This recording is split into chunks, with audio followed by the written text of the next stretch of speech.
Hello guys, this is Arpita from BTS army creative sisters. Welcome to my video.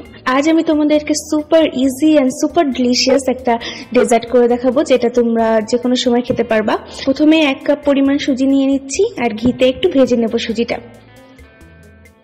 সুজিটা কিন্তু ভালোভাবে একটু ঘিতে ভাজতে হবে, তাহলেই কিন্তু এর ফ্লেভারটা আসবে, মানে ঘির ফ্লেভারটা খুব ভালোভাবে এর ভিতরে আসবে। খুবই ইজি আর খুব কম সময় তোমরা এটা মেক করে নিতে পারবা। একটু ভালোভাবে ভাজা হয়ে গেলে এখানে আমি চিনি অ্যাড করছি। চিনি তোমাদের স্বাদ মতো দিয়ে দিবা, যে একটু বেশি চিনি খাই সে একটু বেশি দিবে, যে কম সে কম। তো আমি একটু কমই খাই। তারপর 1 চিমটি লবণ দিলাম, তারপর দুধটা দিয়ে দিচ্ছি। দুধ আমি একটু পরিমাণ বুঝে দিয়েছি, মানে একটু বেশি দুধ হলেও সমস্যা নেই, এটা টেনে নিবে। আর দুধ বেশি হলে একটু কিন্তু ক্রিমি ভাব আসবে, এটা ভালো। যখন এটা প্যানকে ছেড়ে দিবে এরকম, তখন এটাকে আমরা উঠিয়ে সাইডে রাখবো।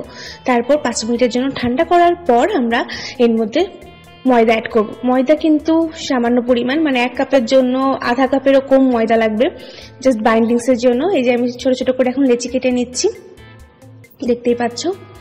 দেন আমি হাতে একটু তেল মেখে নিব এইভাবে। তোমরাও মেখে নিতে পারো, তাতে শেপটা অনেক সুন্দরভাবে দেওয়া যাবে, নাহলে কিন্তু শেপটা ভালোভাবে দেওয়া যাবে না। তো আমি এখানে ডোনাট টাইপের শেপ দিচ্ছি, তোমরা চাইলে যে কোনো শেপ দিতে পারো, তোমাদের ইচ্ছা। এটাকে চাইলে মাঝখান দিয়ে হাত দিয়ে ফুটো করা যাবে, আবার কোনো লাঠি বা চপস্টিক দিয়েও কিন্তু তোমরা এটা করতে পারো।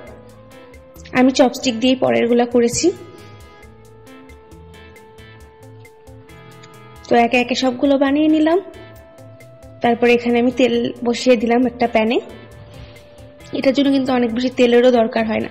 তো আমার ছোট ছোট ডোনাটগুলো রেডি, আমি একটা একটা করে সবগুলো তেলে দিয়ে দিচ্ছি।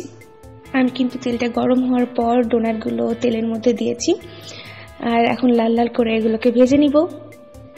It's look to yummy, right? And সত্যি এটা অনেক বেশি ইয়াম্মি ছিল। আমার বাড়ির প্রত্যেকটা মানুষ অনেক বেশি পছন্দ করেছে এটা। আর এটা খুবই ইজি টু মেক আর খুবই ডিলিশিয়াস। আর এটা যে কোনো সময় বিকেলের নাস্তা, বাচ্চারা খুব পছন্দ করবে এটা।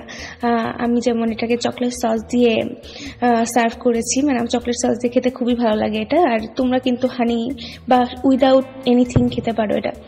I hope you like the video, and if you like the recipe, please try it at home, and if you like, share and subscribe. Thank you for watching. Love you all.